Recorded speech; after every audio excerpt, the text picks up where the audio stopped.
Everybody, welcome to Saturn Sirens. We unfortunately were not able to record an episode last week, but we are back and better than ever this week, and we're going to be talking about the ninth house. So, Mary, take it away. Hi, guys. This week's episode is all about the ninth house. It's one of my favorite areas of life. The ninth house is ruled by Jupiter and Sagittarius. It represents your beliefs, first and foremost, the higher mind or the cerebral cortex of the mind. It's your philosophies of life. It's how you perceive God to be. So that's how it ties into religion, spirituality, philosophy. Even astrology is represented in the ninth house. It's a very airy house, although it's ruled by a fire sign, but it represents how we conceptualize things. So the third house and Gemini is where we learn and attain knowledge, whereas the ninth house is what we do with that knowledge. So what beliefs do you form? What philosophies of life do you adapt? It's very much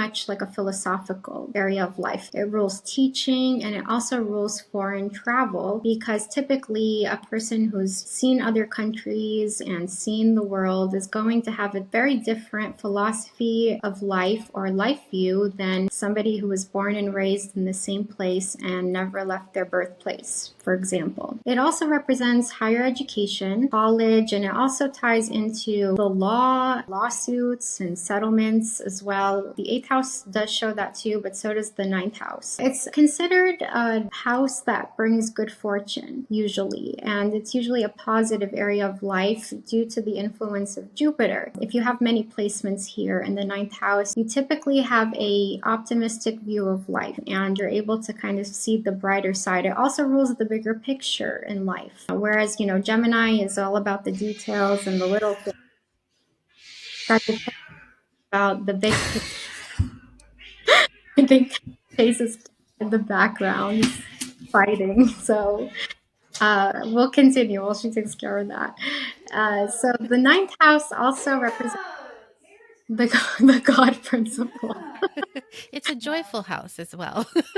Yeah, it very much is a joyful house. And it's jovial. Think Jupiter, larger than life energy. If you have planets here, you're an explorer by nature.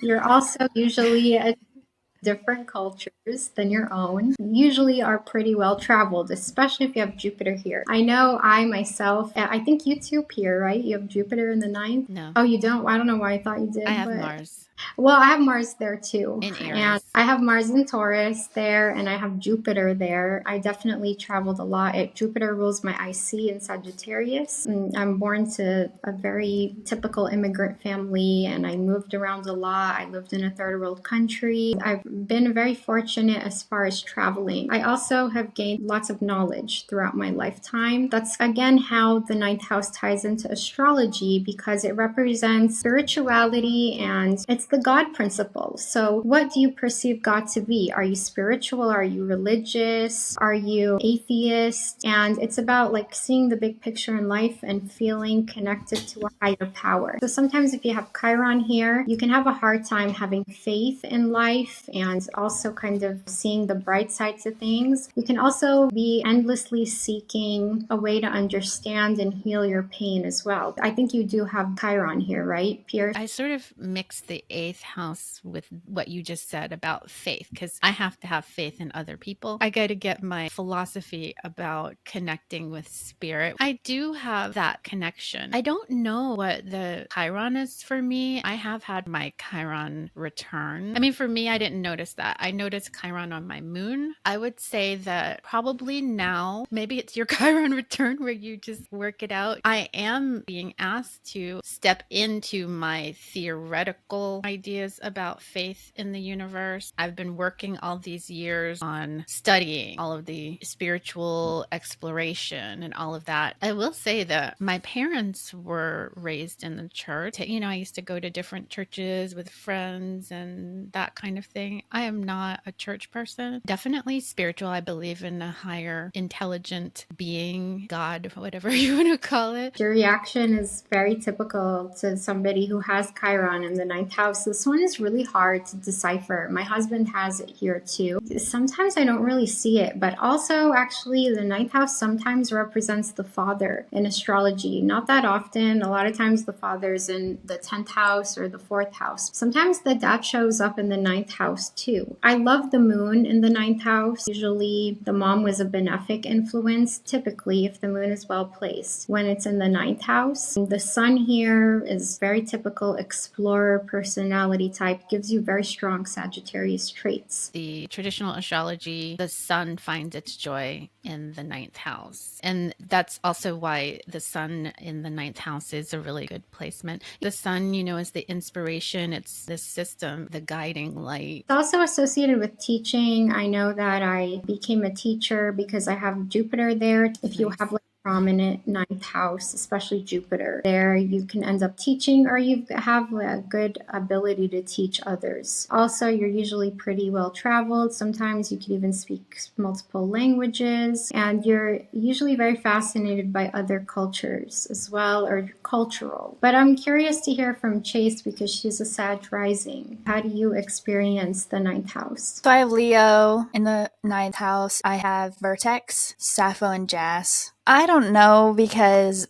I have Jupiter in the first house, so I always attribute it to that. So I don't really look too much at my ninth house. I like that I have it in Leo, especially because Pierre just said that the sun finds its joy and the sun rules Leo. I like it. Uranus has been transiting my ninth house since 2018. It kind of coincided with my nodal reversal, followed by my Saturn return. During that time, Uranus entered Taurus. I felt like I was getting downloads about astrology. But I was kept on like being so drawn to it. I would get these ideas in my head and then I would Google them. And sure enough, it would be true. It was so trippy. So I feel like Uranus here can manifest as sudden flashes of insight about things, and you're usually correct due to its association with intuition. Sagittarius, the ninth house, so Uranus here magnifies that. But if you have Neptune here, you can have a hard time knowing what's real or what isn't, and you just never know what to believe. It can make you feel pretty confused as well. South Node here is interesting because you come into this life sometimes thinking you know it all, and you have to go back to basics and unlearn certain beliefs that you've carried for lifetimes that hold you back. You have to kind of go back and unlearn what you know and relearn things to form new beliefs that are helpful. You could have also been too scattered in a past life where you never really settled down, or you never even formed connections in your own community due to constantly moving around. A lot of times you're going back to basics with that one. So it's like a really interesting area of life, and it's so broad because of Jupiter. Jupiter rules expansion. It covers a lot of different things, and it's like those larger than life concepts are all found in the ninth house. When you were talking about languages, you have Scorpio in the third, right? And so you have Mars in the ninth. Often you see people, and I think you're multilingual, you will often see people who have that, who are really good with languages. Yeah, languages are cool to me. I was, born into a family where they spoke at least a couple of languages, and I also lived in a different country. And I feel like everywhere besides the US, people speak at least two languages. It's like so normalized. Whereas here, it's maybe not so much. And also just communication and the sharing of knowledge and ideas, I've always found like comfort in as well. The ninth house, you can't really say anything negative about this house. If you have Pluto here, sometimes you are born into religious trauma with the moon here as well, if it's making hard aspects, or the family was like hyper religious, or they had very strong belief system that they tried to impose on you. Mars here, you'll always fight for your beliefs and stand up for what's right, very bothered by injustice. And Sagittarius is also like a very honest energy. The more planets you have in the ninth house, it gives honesty, and it gives like strong morals and like a strong character as well, to where you'll usually do the right thing. Obviously, there is always exceptions to this. I find that when you have like strong Sagittarius or ninth house placements, you can even go into law. I mean, I know for you, Pierre B, you are a lawyer. Yes, I'm recovering. Funny funny because I didn't know that for the longest time that the ninth house had to do with law. I just thought the eighth house. It was actually the ninth house all along. That's another reason why I would say that my mom was probably the fourth house a lot, because my mom was a lawyer. I'm struggling like whether or not I should talk about this because I talk about my dad every single week, but he was ninth houser, and I like so much of what Mary's been saying. I'm like, yep, that checks out. The whole Chiron thing, always searching for things to heal himself. Other things like he had the strong morals. I don't have a lot of ninth house placements, but I watched somebody all my life who definitely did, and that checks out. Yeah, and also you kind of come off as like naturally lucky to other people when you've got prominent ninth house placements, and sometimes you actually really are pretty lucky, or you He get was lucky. pretty lucky because he was super shy and like not a good people person, but my mom, who's like a total hottie, swept him off his feet, and then they got married, and then she ended up being the breadwinner, and he lived a life of, I wouldn't say luxury, but like above average without having to do much. I just think that's funny.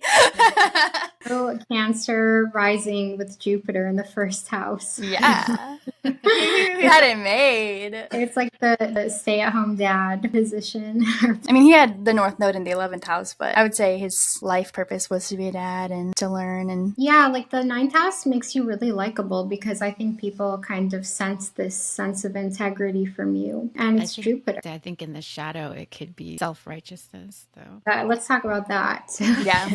It's funny because everybody talks about the Leo ego, and that Leo has a big ego, but Sagittarius has a way bigger ego when they're in their shadow than Leo does. Facts. It's like where the ego like it ripens, and it's just like very, very self-righteous. And a lot of cases when you have the South Node there, or the South Node in Sagittarius, like my husband's, but we won't go with it. You're gonna have like a big head, like actually like a big head too. Self-righteous energy. I don't know. It's an observation because you know how it's also associated with like a larger forehead too, because it does rule like the higher mind or the cerebral cortex part of the body. That's so funny because both me and my brother are Sagittarius risings. My brother is very vocal about how much he loves himself. My dad said, you know, Chase probably loves herself just as much as does, but she doesn't talk about it like he does. They kind of like, because it's like, you know, the highest part of the chart almost, so they can like really look down on people and just feel like they know best about everything. And I do feel that way. And fanatical, like I am fanatical. How strongly they push their ideas onto people can be, you know, pretty intense, especially in their shadow. So yeah, it can always manifest that way. There is always shadow to anything in the birth chart, even the ninth house. It's primarily positive. You have lots of placements here, or like the South Node here. In my case, I have Mars here. I'm not gonna lie. There's been times in my life where I really thought I knew it all, and I really wanted people to believe what I believe. I had a hard time accepting that people were not like seeing my point of view, and I was proud. I've been through that. Yeah, so you know, obviously, like in retrospect, I'm just like, I thought it was really messed up, but at the time, you know, you just get overwhelmed with the passion of having, you know, planets here because of the expansiveness, and you know, it's a third fire sign, Sagittarius. Yeah. So it's like a lot of passion, a lot.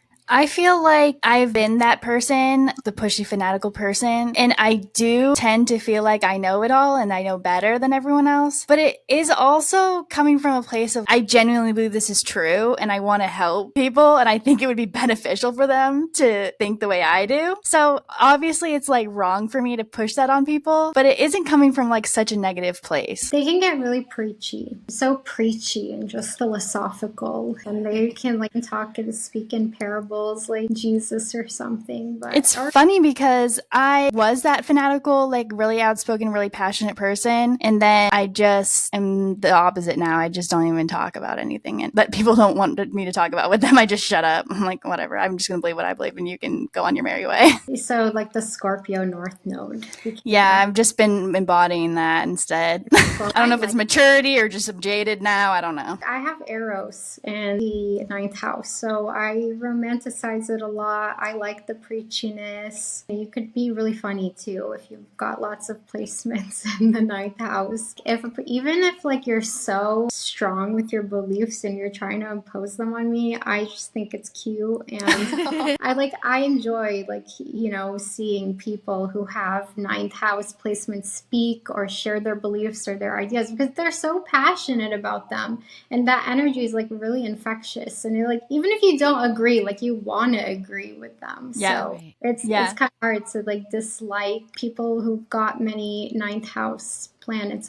I have Eros in Sagittarius, so I wonder if I feel the same way. Yeah, so does my husband. To mention something else about the ninth house, that I got this one out of On the Heavenly Spheres, but stories, fables, narratives about the past. It's also about publishing because you're putting out into the world your beliefs or whatever. So you'll see, like, if you're, people who write books, when people are looking at a chart for writers or something, it can be the third house, yes, but also publication, broad publication, celebrities who are widely published have a lot of ninth house global distribution kind of thing. Yeah, I definitely feel like the ninth house for sure shows publishing more than the third house. Sometimes, like especially if you have Jupiter in the third, the ninth house, almost everyone. I knew somebody who owns a very successful publishing company. He was Sagittarius, had a stellium in the ninth house because it rules the expansion of knowledge. What better way than to publish a book, or even like on the internet, for example, like especially if you have Aquarius there or Uranus, sharing over the internet as well. Anything that's in the ninth house, it can make it magnified. Even like if you have Mercury here, like you can really exaggerate a lot when you speak as well, and you can embellish on stories and stuff, which could be great if you're like a stand-up comedian or whatever, but it could be hard if you have to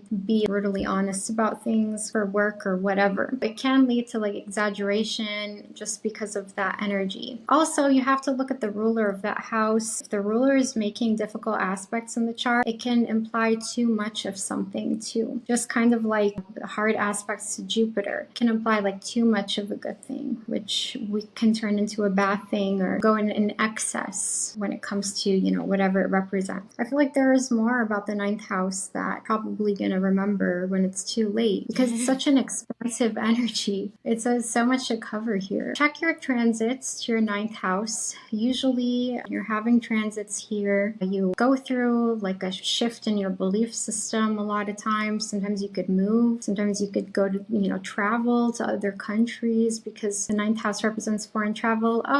One thing we forgot to mention is that the ninth house rules marriage. Specifically, it represents the second marriage. Oh, good. But it has association with marriage because of the fact that it rules your perspective of life. So your ability to see the big picture and your philosophies. So that's how it ties into marriage, is usually you settle down with somebody who has like a similar life view. That's how it ties into the seventh. Apparently the seventh is the first marriage, and the ninth second, 11th is the third marriage. We talked a few episodes ago about how sometimes a marriage can be indicated by an engagement. That was the case for me. My first engagement, which I've been many times engaged because of Juno conjunct. So have you gone around the chart a couple of times, or? Just Oh, kidding. yeah. I'm sorry. Where is No, this coming from?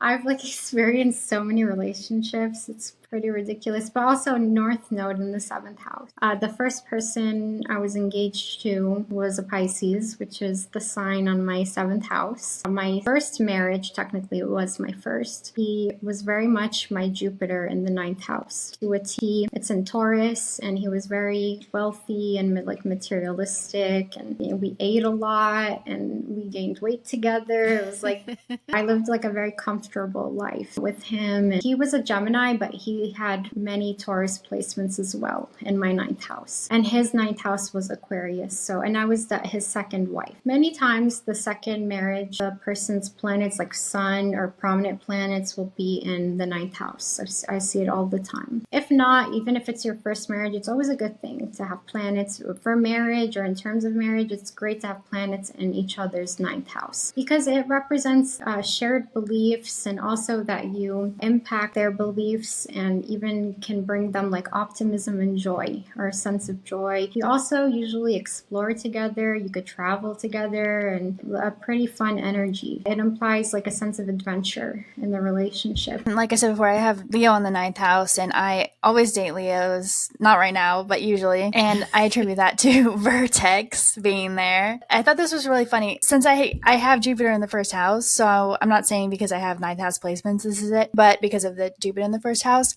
I really have always had this idea that I would travel in my life, and my life would be so exciting, and I would be like nomadic and minimalistic. And I just went for 3 days to Savannah to visit my brother, and I had a terrible time. I'm like, my stuff is in here, my bed is in here, I can't go through my daily routines the way I want to. And I'm like, I am such a south node in the sixth house in Taurus. Maybe it's also Saturn and Pisces in the Could fourth. be. You know, I had that. I had the nomadic crap, and honestly, it gets old. Yeah. Like, I just want like a home base. I've still to this day never been able to plant roots thanks to my Sagittarius IC. I can't even count how many times I've moved, how many times I've traveled. While it was fun and all, you know, as you get older, I feel like you want to do the opposite, very much so. Where now I'm just like, I never want to leave the house anymore. If that was an option, I would like never leave. So, and my entire life I was trying to escape home and always on the very much in that energy. I do think I still will have that kind of lifestyle eventually, but I'm gonna have to figure something out because I can't just like, I took a backpack with like barely anything in it, and like I have to have more stuff. Another astrologer said that, you know, if you've got like prominent Sagittarius or ninth house energy, it's so key to find a healthy outlet for all energy because it gives you like tons of it. Yeah. So it can become destructive if you don't find an outlet for it. And I feel like that makes so much sense. So I think that's like a great way to end this episode with the ninth house. Yeah. And then we're going to go do our weekly astrological forecast. So check that out on Sunday. Thanks, guys, for tuning in. And we'll see you next week for the 10th house. Bye. Bye.